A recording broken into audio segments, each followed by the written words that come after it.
Hello बच्चों, welcome to रे classes online platform. और अब हम आगे की पढ़ाई करेंगे। पिछले वीडियो में हमने आपको रिलेशंस एंड फंक्शंस चैप्टर का इंट्रोडक्शन किया था, जिसमें स्टार्ट किया था with Cartesian product of two sets.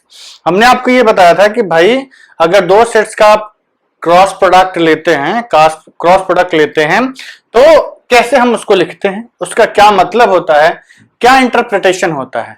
ठीक, अब चलिए अब आगे बढ़ते हैं और हम ये देखेंगे कि ये जो बार बार हम वर्ड यूज कर रहे थे ordered pair ordered pair ordered pair, ये होता क्या है आखिर। तो ऑर्डर्ड पेयर की पहले हम डेफिनेशन लिख लेते हैं। हम ये कहते हैं कि a pair of elements grouped together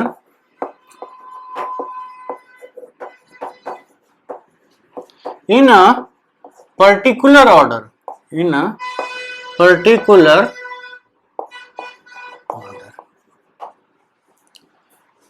पहली चीज क्या रिक्वायरमेंट होती है? पेयर ऑफ एलिमेंट्स, दो एलिमेंट चाहिए, जोड़े में चाहिए, pair of elements is required.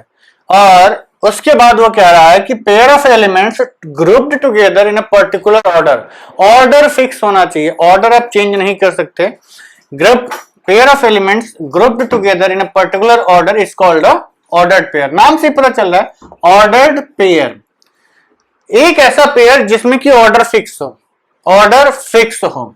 ठीक, तो ऑर्डर्ड पेयर का मतलब आपको समझ में आ गया कि अगर आपको एक पेयर ऑफ एलिमेंट्स दिया गया है, उसको एक पर्टिकुलर ऑर्डर में लिखते हैं तो उसको ऑर्डर्ड पेयर। जैसे 1 2 एक ऑर्डर्ड पेयर है, 2 1 भी सेम एलिमेंट्स हैं, सेम पेयर है, लेकिन ये दूसरा ऑर्डर्ड पेयर है। पेयर सेम है, 1 2 का पेयर कहिए चाहे 2 1 का पेयर कहिए, लेकिन 1 2 is one ordered pair, 2 1 is another ordered pair. ठीक है, तो ये चीज आपको समझ में आ गई।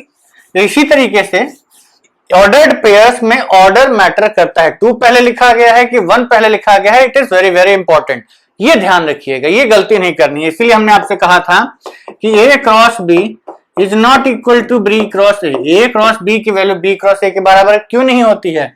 क्योंकि इसमें पहला एलिमेंट ए से आएगा, इसमें दूसरा एलिमेंट बी से आएगा, इसमें पहला एलिमेंट बी से आएगा, दूसरा एलिमेंट ए से आएगा। तो ये ऑर्डर्ड पेयर्स की वैल्यू दोनों केस में सेम नहीं होती है, एकदम ध्यान रखना है, बिल्कुल भी गड़बड़ नहीं करनी है। इन दोनों को आप सेम नहीं कह सकते। ऑर्डर्ड पेयर्स का मतलब है कि ए क्रॉस बी और बी क्रॉस ए में जो एलिमेंट्स आ रहे हैं, जो पहला एलिमेंट है वो अपनी जगह ही होना चाहिए, जो दूसरा एलिमेंट है वो अपनी जगह होना चाहिए। हम ये नहीं कह सकते कि इन दोनों की जगह नहीं बदल सकते हैं। तो चलिए हम यहाँ पे कुछ एग्जांपल्स लिखते हैं। क्या 2 1 इज इक्वल टू 1 2? नंबर तो सेम है, लेकिन ये इसके बराबर नहीं होता है, गलत है। 2 1 के बराबर होना चाहिए, 1 2 के बराबर होना चाहिए। क्या है? नहीं, गलत। ठीक, सॉरी, यहां ऑलरेडी काट चुके हैं हम। अब में से मान लीजिए हमने a, b लिखा, 1, 2 लिखा। अगर हम ये कह रहे हैं कि ये ऑर्डर्ड पेयर इसके बराबर है, तो ये कब होल्ड करेगा? जब a की वैल्यू 1 हो, b की वैल्यू 2 हो। a is equal to 1 and b is equal to 2, तभी हम ये बराबर कहेंगे। ऐसा नहीं है कि आप यहां कुछ और लिखिए, यहां कुछ, एकदम एग्जैक्ट ऑर्डर्स में ही बराबर होना चाहिए। ए 1 के बराबर होना चाहिए, बी 2 के बराबर ही होना चाहिए, otherwise they can not be equal. तो जो नेक्स्ट पॉइंट आपका आता है लिखने के लिए, वो आता है इक्वालिटी ऑफ ऑर्डर्ड पेयर्स। किसका? Equality of ordered pairs.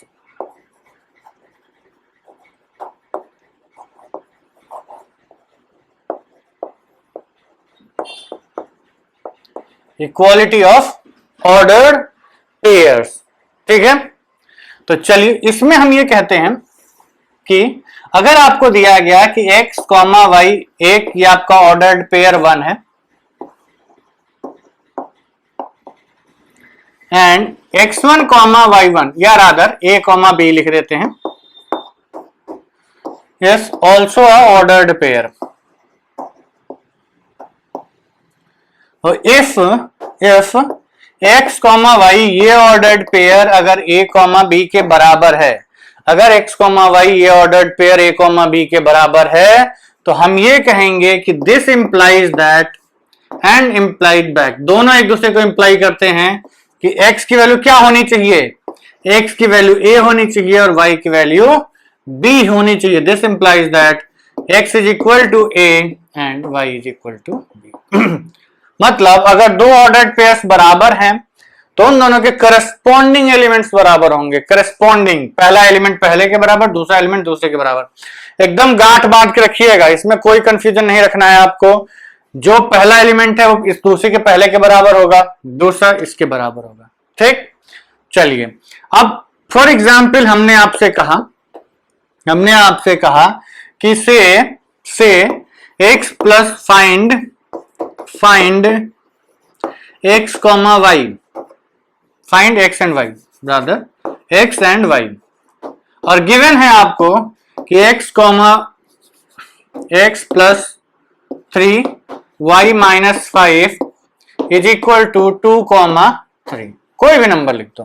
ठीक, आपको x और y सॉल्व करना है और आपको ये गिवन है कि this ordered pair is equal to this. तो इन जनरल आपने ये पढ़ा हुआ है कि एक इक्वेशन, एक वेरिएबल को सॉल्व करने के लिए एक इक्वेशन चाहिए होती है, दो को सॉल्व करने के लिए दो इक्वेशंस, तीन को सॉल्व करने के लिए तीन इक्वेशंस। तो जितने वेरिएबल्स उतने इक्वेशंस। यहां आपको दी तो एक ही इक्वेशन है, सॉल्व कितने वेरिएबल्स करने हैं, दो। मतलब यहां आपको दो इक्वेशंस मिल जाएंगी, तभी ये सॉल्व करने के लिए बोला गया है। तो since this is an ordered pair and this is an ordered pair और ये दोनों इक्वल हैं, तो अगर दो ऑर्डर्ड पेयर्स इक्वल हैं तो हम ये कहेंगे कि इसका पहला एलिमेंट पहले के बराबर, दूसरा एलिमेंट दूसरे के बराबर ही होना चाहिए। और in other words we can say that x plus 3 is equal to 2 and y minus 5 is equal to 3। तो यहां से x की वैल्यू कितनी आ गई, -1, एंड y की वैल्यू कितनी आ गई, 8। यही आपका आंसर है। ठीक है बच्चों, तो चलिए give me some time to clear up the board so that I can write down next some more examples and then we will proceed forward. ठीक है बच्चों, तो बोर्ड पे हमने एक क्वेश्चन लिखा हुआ है। There is one question written on the board कि भैया if x square plus 2x comma 3y minus plus 5 is equal to -y comma 8। एक तो ये लॉकडाउन के चक्कर में जो ये कोरोना पैंडेमिक फैला हुआ है, इसके चक्कर में बाहर निकलना मुश्किल हो गया, बाल भी नहीं कटवा सकते। ऐसा नहीं बच्चों कि हमें बड़े बाल रखने का शौक है, ये हमारी मजबूरी है कि इस समय हम बाल नहीं कटवा पा रहे हैं। ठीक है, चलिए पता नहीं ये बताने की क्या जरूरत थी, चलिए दिमाग में आया तो बोल दिया हमने। If x square plus 2x, 3y plus 5 is equal to -y, 8, then find x and y. तो ऑर्डर्ड पेयर की इक्वालिटी का लॉजिक क्या है? Ordered pairs can be equal if and only if corresponding elements of both the sets are exactly equal. Corresponding elements of both the sets are exactly equal. तो पहले ordered pair का पहला element दूसरे ordered pair के पहले element के बराबर होना चाहिए। This implies that solution x square plus 2x की वैल्यू किसके बराबर होनी चाहिए, -y के बराबर, एंड 3y प्लस 5 की वैल्यू 8 के बराबर होनी चाहिए। x square plus 2x -y 3y plus 5 8 के बराबर। ठीक है, तो चलिए, very good, well and good. अब बताइए कैसे सॉल्व करेंगे। इसको तो पहले सॉल्व करना बेवकूफी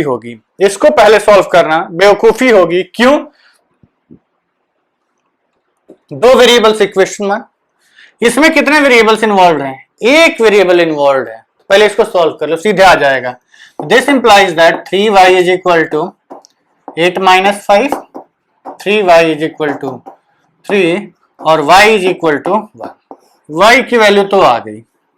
अब क्या करेंगे, let's put it into this equation. तो यहां से आपको मिलेगा this implies that x square plus 2x is equal to -1, x square plus 2x plus 1 equal to 0। अब it is a quadratic in what, x। Solve कर सकते हो, लेकिन ये सॉल्व करने की जरूरत नहीं है, ये ध्यान से देखिए। तो ये x प्लस 1 का होल स्क्वायर लिखा हुआ है ना, x square plus 2x plus 1, x square plus 2x plus 1। इसका मतलब x प्लस 1 की वैल्यू जीरो का रूट जीरो ही होता है, तो x की वैल्यू कितनी आ गई? -1। अब देखिए इसके रूट्स तो दो आएंगे, -1 -1, लेकिन हम एक ही लेंगे क्योंकि repetition is not immaterial in sets. Sets में रिपीटेशन इमेटेरियल होता है, तो हम कहेंगे कि भैया x is equal to what? -1 and y is equal to what? ये होता है आपका आंसर फॉर दिस पार्ट। ठीक है, तो चलिए अब हम कुछ एग्जाम्पल्स करेंगे प्रैक्टिस के लिए, उसके बाद एक्सरसाइज 2.1 पे हम लोग धावा बोलेंगे। ठीक है, give me some time to clear up the board. ठीक है बच्चों, तो एग्जाम्पल दो और बोर्ड पे लिखे हुए हैं, ये आपके एनसीईआरटी के सॉल्व एग्जाम्पल्स हैं।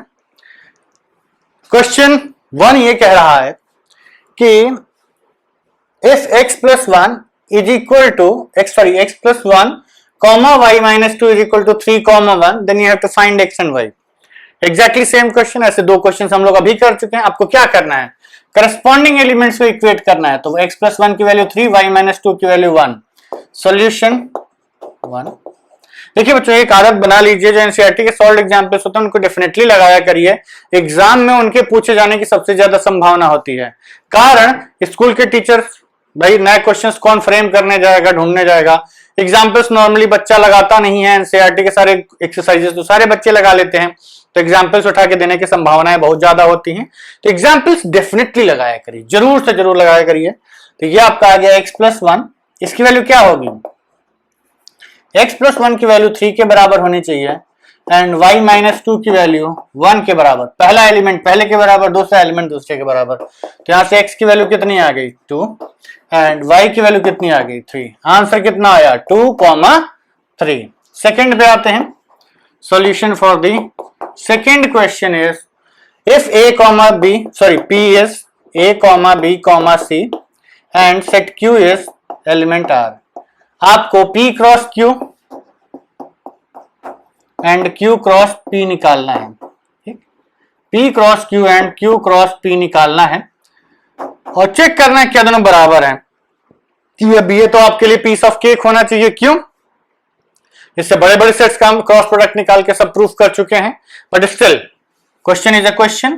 p क्रॉस q क्या आएगा? हम इसके हर एक एलिमेंट की इसके साथ पेयरिंग करेंगे। AR पहला एलिमेंट, दूसरा एलिमेंट, इसमें तो एक ही एलिमेंट है तो BR and CR।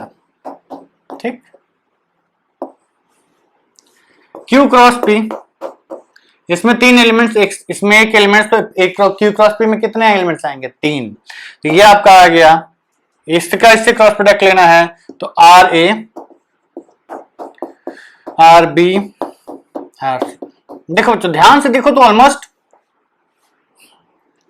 Element similar ही दिख रहे हैं, लेकिन है नहीं। क्यों? क्योंकि ऑर्डर्ड पेयर्स की इक्वालिटी के लिए पहला एलिमेंट पहले के बराबर, दूसरा एलिमेंट दूसरे के बराबर होना चाहिए। इसलिए AR is not equal to RA, ये इसके बराबर नहीं होता है। Therefore P cross Q is not equal to Q cross P। ये ध्यान रखिएगा, ये जरूरी नहीं है कि A क्रॉस B और B क्रॉस A दोनों सेम है। हाँ, ये जरूरी है कि इसमें प्रेजेंट नंबर ऑफ एलिमेंट्स दोनों में बराबर ही होंगे। ठीक है, give me some time to clear up the board. ठीक है बच्चों, तो अगला क्वेश्चन हमने बोर्ड पे लिखा हुआ है। क्वेश्चन ये कह रहा है कि you have been given 3 sets, set A 1 2 3, set B 3 4 and set C 4 5 6। अब इसने ये कहा कि आप ये 4 चीजें फाइंड करिए, A cross B and A cross B intersection C and A cross B intersection A cross C, A cross B union C and A cross B union A cross C। ध्यान से देखिए तो ये आपका distributive law जैसा दिख रहा है ना, डिस्ट्रीब्यूटिव लॉ जैसा। A का क्रॉस प्रोडक्ट B के साथ लिया, एक क्रॉस प्रोडक्ट C के साथ लिया, दोनों का इंटरसेक्शन कर दिया। मतलब इस क्वेश्चन में आपको यह पता चलेगा कि क्या क्रॉस डिस्ट्रीब्यूटिव होता है कि नहीं over union and intersection, over union and intersection. तो चलिए सॉल्व करना स्टार्ट करते हैं।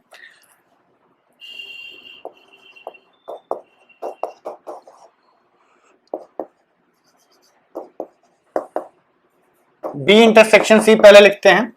तो B इंटरसेक्शन C, B का इंटरसेक्शन C के साथ, तो ध्यान से देखिए 3 4 4 5 6, केवल एक एलिमेंट आया 4 और A आपका है 1 2 3। ए का क्रॉस लेना है बी इंटरसेक्शन सी के साथ, तो A cross B intersection C is equal to, A cross B intersection C is equal to 1 4 2 4 and 3 4। आ गया। अब दूसरा पार्ट करते हैं।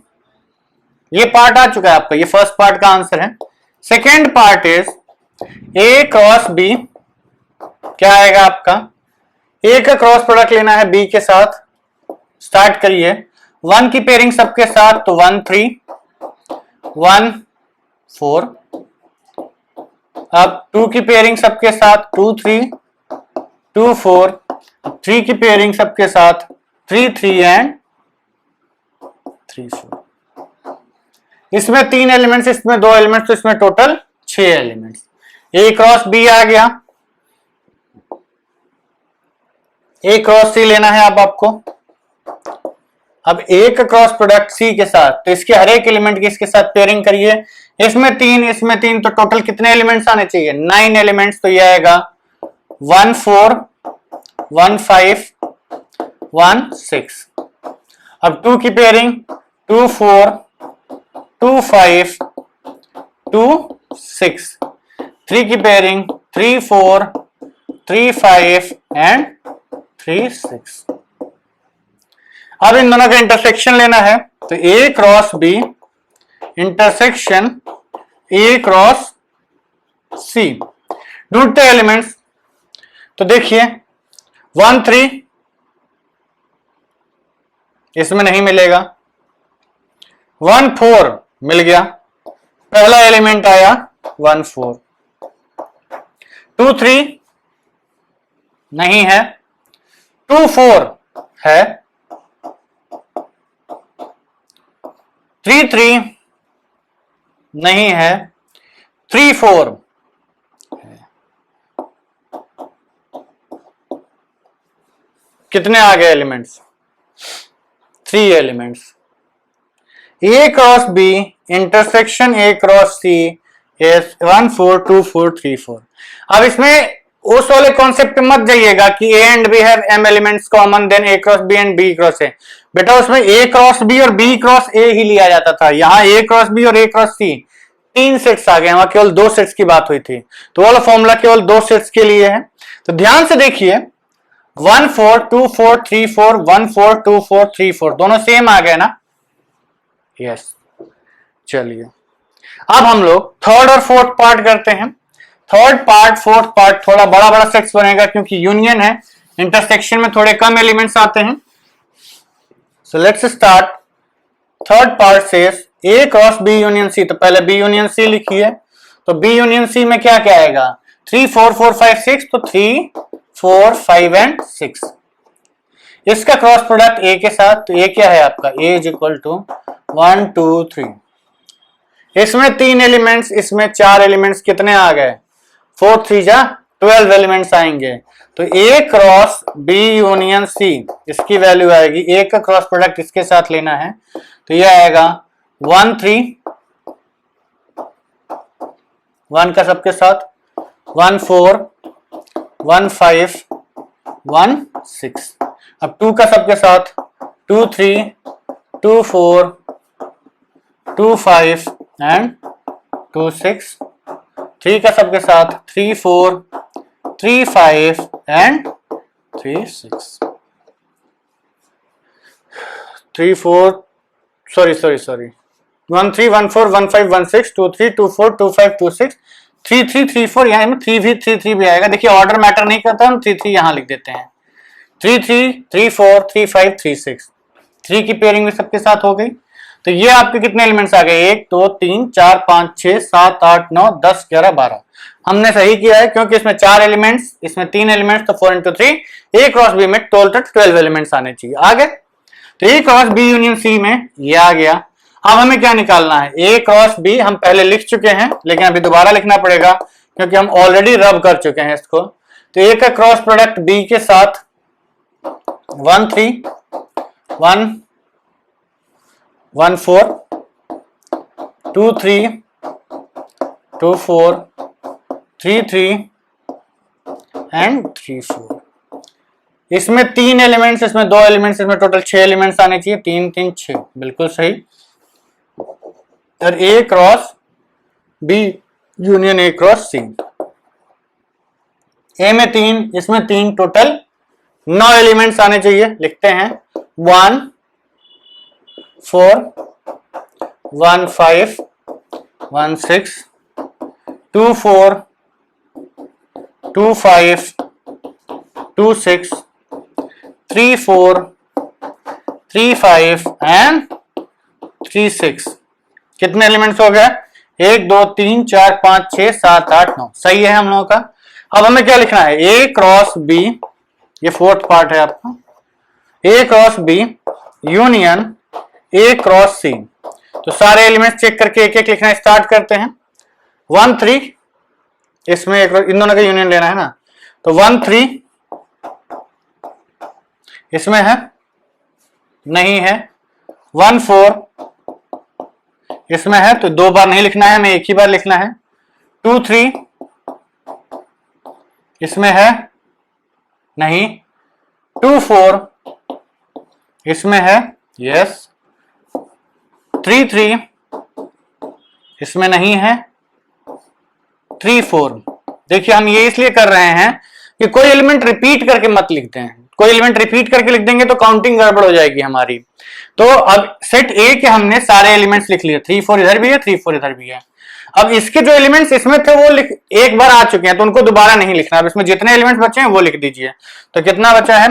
1 5 बचा है, 1 6 बचा है, 2 5 बचा है, 2 6 बचा है, 3 5 बचा है और 3 6 बचा है।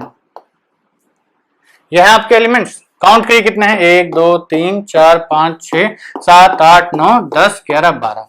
आप एग्जैक्टली कंपेयर करेंगे तो दोनों सेम आ जाएंगे, एग्जैक्टली सेम आ जाएंगे। 1 3 1 3 1 4 1 4 1 5 1 5 1 6 1 6 2 3 2 3 2 4 2 4 2 5 2 5 सॉरी 2 5 और 2 6 2 6 3 4 कहां गया? 3 4 3 5 3 5 3 6 3 6 3 3 3 3। सारे एलिमेंट सेम है, मतलब ये दोनों कैसे हैं? Equal sets. मतलब जो क्रॉस प्रोडक्ट है वो भी आपका डिस्ट्रीब्यूटिव होता है ओवर यूनियन एंड इंटरसेक्शन। याद रखिएगा आगे फ्यूचर के लिए। ठीक है बच्चों, give me some time to clear up the board. ठीक है बच्चों, तो अब एक छोटा सा कॉन्सेप्ट और है जिसको कि हम लोग अभी देख लेते हैं। Cartesian product of 3 sets. What is the meaning of Cartesian product of 3 sets? ये कोई नया कॉन्सेप्ट नहीं है, ये वही आपका टू सेट्स का क्रॉस प्रोडक्ट ही है, लेकिन इसमें क्या होता है 3 सेट्स इन्वॉल्व हो जाते हैं और प्रोसीजर एग्जैक्टली सेम है। कैसे? कैसे? हम ये कहते हैं कि late A, B, C be 3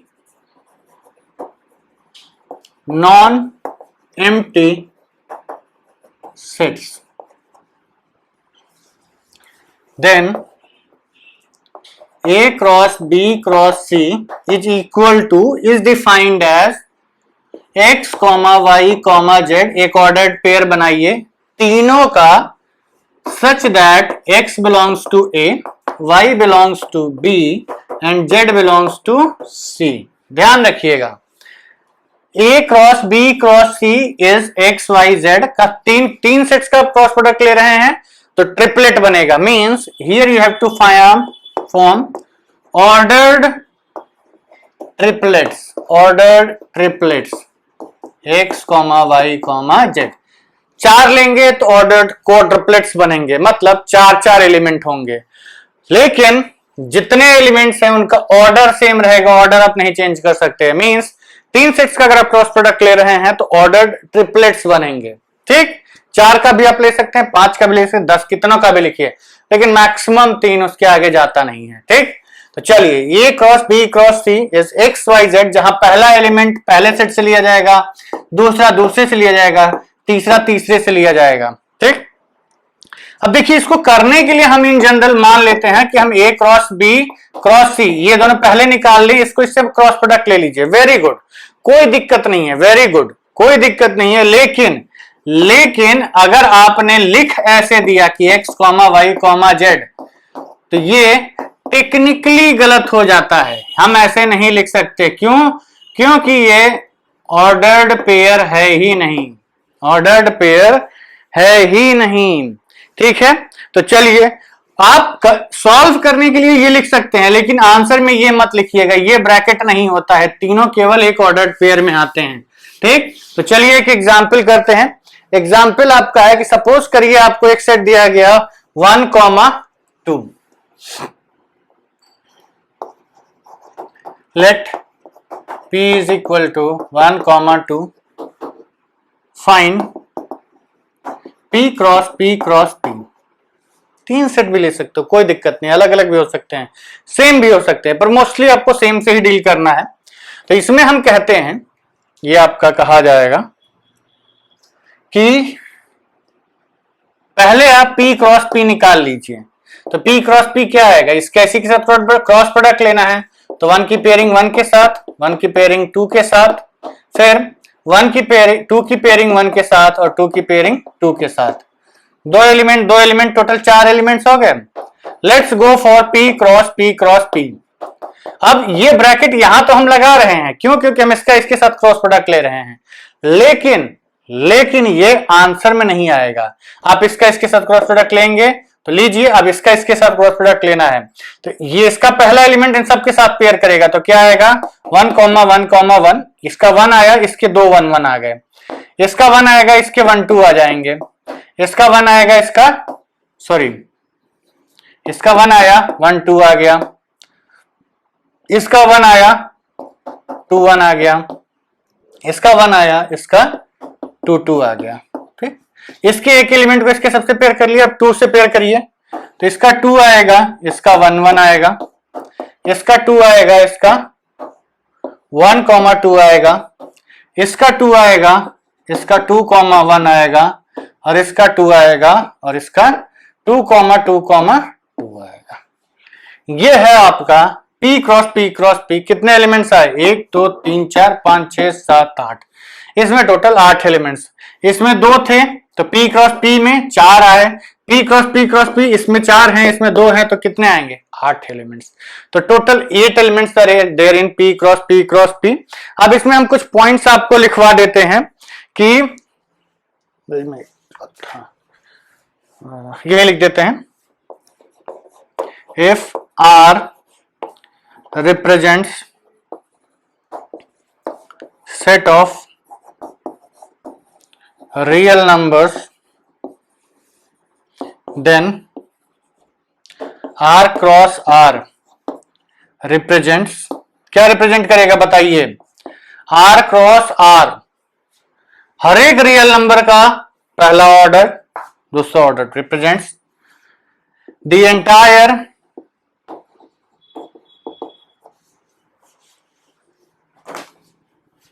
Cartesian plane, समझाते हैं अभी, and r cross r represents entire 3-dimensional plane।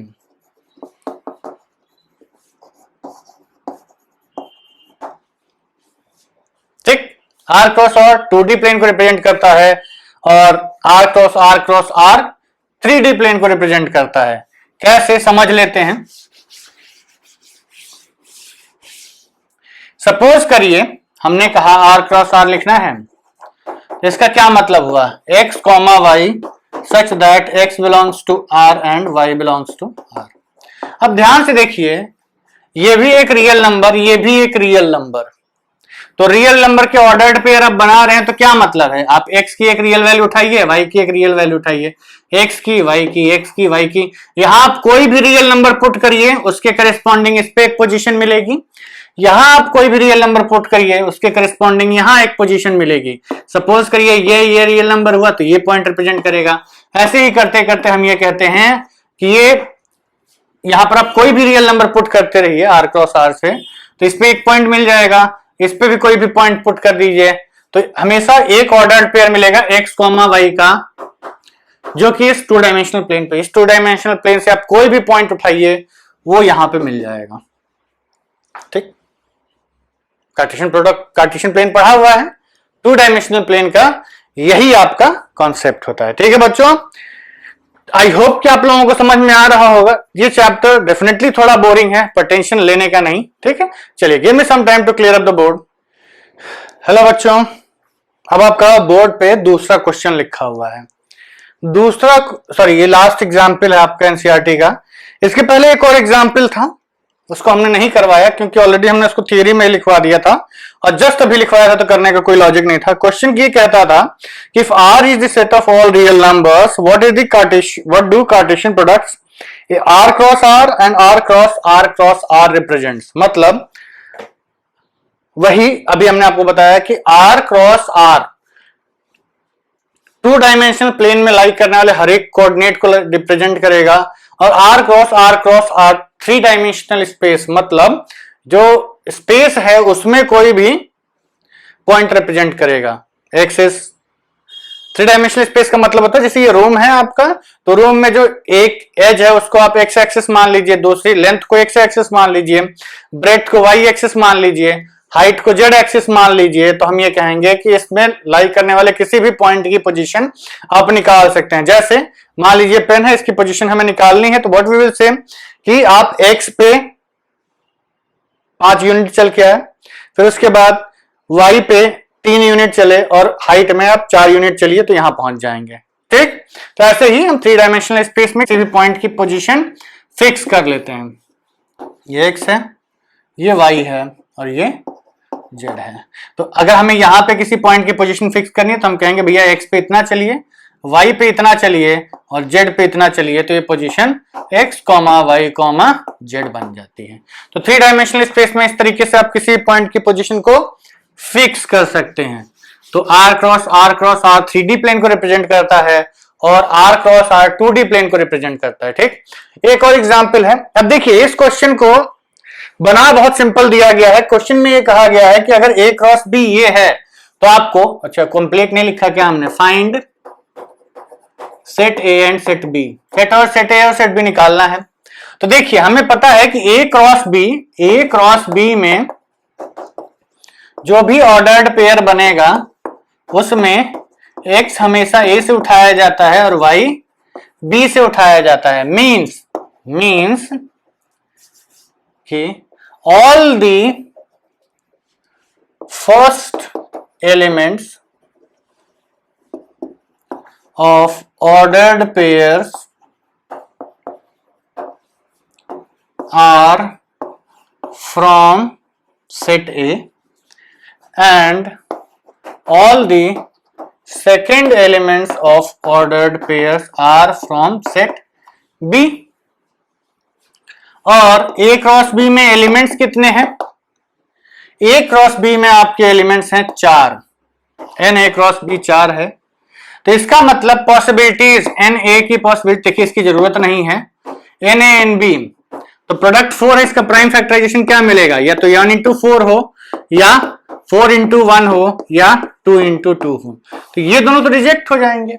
क्यों? क्योंकि पहले एलिमेंट्स में PM 2 एलिमेंट्स मिल चुके हैं, तो एक एलिमेंट का तो कोई सेट नहीं है हमारे पास। इसका मतलब NA भी 2 है, NB भी 2 है, तो दोनों में कितने कितने एलिमेंट्स आ गए, 2 एलिमेंट्स आ गए। तो चलिए अब सेट लिख देते हैं। सेट A, पहले एलिमेंट्स लिखिए तो P, अब वापस P रिपीट किया तो P नहीं लिखेंगे, क्यों? क्योंकि भाई repetition in sets is immaterial. फिर M आया पहला एलिमेंट, इसको भी हमने लिख दिया, दूसरा भी M है, खत्म हो गया। वैसे भी हमें NA में कितने एलिमेंट्स चाहिए, 2 एलिमेंट्स मिल चुके हैं। B क्या है, दूसरे एलिमेंट्स का सेट, तो दूसरा एलिमेंट पहला क्या है, Q, ये R, और चेक कर लेते हैं, ये भी Q ये भी R, सारे लिखे जा चुके हैं। और वैसे भी हम पहले ही प्रेडिक्ट कर चुके हैं कि इसमें टोटल 2 ही एलिमेंट्स आएंगे, तो ये आपका सेट A है, ये आपका सेट B है। एक और चीज ध्यान दीजिएगा कि जरूरी नहीं है कि ये चारों एलिमेंट्स दिए जाएं, ये भी लिख सकता है क्वेश्चन में कि F A cross B contains PQ and MR, ठीक, and Na is equal to Nb is equal to 2. Find A and B. उसने पूरा A क्रॉस B नहीं दिया, उसने बोला कि A क्रॉस B में ये दो एलिमेंट्स हैं और ये बता दिया कि सेट A में दो एलिमेंट्स हैं, ये 2 है, और NB में भी दो एलिमेंट्स हैं। आपको A और B निकालना है, मतलब A के कितने एलिमेंट्स ढूंढने हैं, 2, और B के भी कितने एलिमेंट्स ढूंढने हैं, 2। तो इसमें दो एलिमेंट्स ढूंढो पहले एलिमेंट्स के, तो कहोगे कि P और M, क्योंकि हर पहला एलिमेंट सेट A से ही आया होगा। सेट A में दो एलिमेंट्स हैं तो यहाँ दो पहले एलिमेंट्स मिल गए अलग अलग। PP होता तो दिक्कत हो जाता, लेकिन ऐसा देगा नहीं वो। इसी तरीके से दूसरे एलिमेंट्स कहां से आए होंगे, सेट B से, तो सेट B ये रहा आपका, ठीक। तो क्वेश्चन ऐसे पूछा जाए चाहे वैसे पूछा जाए, both tomato tomato, potato potato, Zomato Zomato वाली बात है, सेम चीज है, केवल आपको दिमाग खुला रखना है, ठीक। अपनी आंखें और दिमाग खुला रखा करिए कभी भी क्वेश्चन करने से पहले, ताकि कोई चीज ऐसी ना हो कि आप गलत पढ़ जाएं, या कभी कुछ ऐसा ना हो कि आप कोई चीज गलत इंटरप्रेट कर ले जाएं, ठीक है। तो चलिए बच्चों, इतने डिस्कशन के बाद आपका एक्सरसाइज चैप्टर 2 है 2.1, एक्सरसाइज 2.1 अब आप फुल कर सकते हैं। तो एक्सरसाइज 2.1 आप लोग अटेम्प्ट कर लीजिएगा, इसको हम नेक्स्ट वीडियो में डिस्कस कर लेंगे, ठीक। तो नेक्स्ट वीडियो को देखने से पहले I expect all of you to solve this exercise. Attempt जरूर कर लीजिएगा, होता है नहीं होता है अलग बात है, होता है नहीं होता है अलग बात है, अटेम्प्ट जरूर कर लीजिएगा, then only I will expect you to watch the next video, ठीक है बच्चों। तो चलिए आज के लिए इतना काफी है। Please subscribe to our channel, and if you like our teaching methods, please give us like, and please download our application from Play Store. Thank you very much. See you in the next video.